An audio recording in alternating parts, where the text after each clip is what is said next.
एक इम्पॉर्टेंट चीज़ है जो मैं डिस्कस करना चाहूँगी, वो है लोगो इशू। काफ़ी सारे लोगों ने आज नोटिस किया होगा, कल जो मैच खेला गया पाकिस्तान वर्सेस न्यूजीलैंड, स्क्रीन के टॉप राइट कॉर्नर पे जो लोगो चल रहा होता है उसके नीचे आपने देखा होगा कि चैंपियंस ट्रॉफी का जो लोगो है उसके पीछे पाकिस्तान लिखा हुआ था। लेकिन आज जो मैच खेला गया दुबई इंटरनेशनल स्टेडियम में, उसके जो लोगो चल रहा था स्क्रीन के टॉप राइट पे, उसमें हमने देखा कि पाकिस्तान का नाम नहीं था। तो इंजी भाई, हम लोगों का इवेंट, हम लोग होस्ट हैं और हमें ही निकाल दिया गया है लोगों से। नहीं, ये अजीब सी चीज़ है। और आज ये मेरा मतलब है ये ट्रेंड में रही है वाली बात कि जी लोग ये समझ रहे थे कि ये डेलिबरेटली भी हो सकता है किया हुआ, कि जी इंडिया का मैच था, हो सकता है कि ये जान के किया हो। लेकिन आईसीसी की उसके बाद माजरत आई है कि इस चीज़ पे ये टेक्निकल उसकी वजह से हो सका है ये। तो लेकिन मेरा ये ख्याल है कि जी ऐसी वो होनी नहीं चाहिए कि आप ये सारा लोगों का जो सारा सिस्टम होता है वो सारी जगह एक जैसा होता है। तो ये थोड़ी सी हैरानकुन बात थी इस चीज़ पे।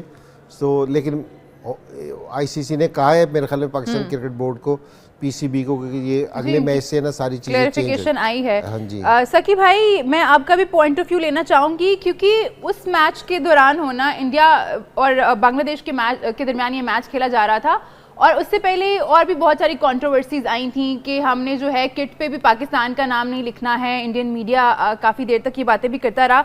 तो फिर हम क्या मान लें कि ये डेलिबरेटली नहीं था? सकी भाई, मुझे सुन पा रहे हैं?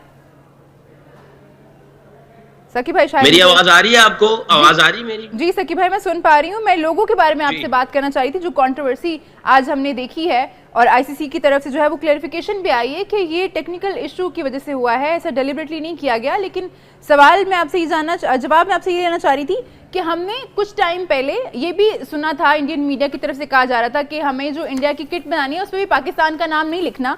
तो फिर उन्हीं के मैच के दौरान इस तरह से हमने देखा कि लोगो चेंज हुआ। तो क्या आपको लगता है कि ये डेलिबरेटली नहीं था? वहां पे माशाल्लाह पीटर भोला साहब बैठे हुए थे जो इन चीज़ों को देख रहे थे, और एक डेविड रंगीला साहब थे जो इस लोगों में से पाकिस्तान को निकाल के बैठे हुए थे और चांस ले रहे थे कि जी ऐसे चलता रहा तो चला देंगे, अगर कोई बोलेगा तो फिर लगा देंगे, और दुनिया जो है वो भोली हो जाएगी, सब लोग भोलेपन में जो है ना इसको इग्नोर कर देंगे। मैं ये समझता हूँ डेलिबरेटली किया गया है। ये ऐसी छोटी छोटी चीज़ें जो प्रोफेशनल लोग होते हैं वो हर चीज़ों को देखते हैं और करते हैं उसको उसी अंदाज से। और मैं ये समझता हूँ कि ये बहुत बड़ा ब्लंडर मारा है इन्होंने। बाद में उन्होंने सॉरी कर दिया है, बट उन्होंने ये जो जैसी भी हरकत की है, आई थिंक ये अनएक्सेप्टेबल थी और इस तरह की हरकत होनी नहीं चाहिए थी।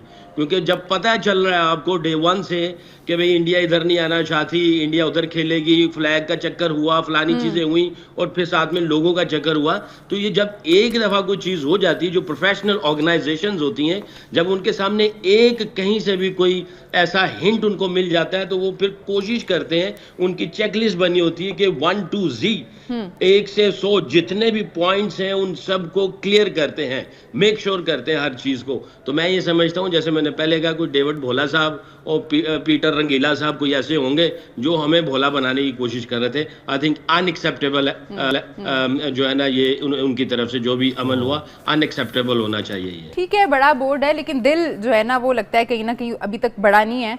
उसमें जो है हम देखते हैं कि छोटी छोटी बातों को लेकर ना बड़ा बड़ा इशू क्रिएट करने की कोशिश की जाती है।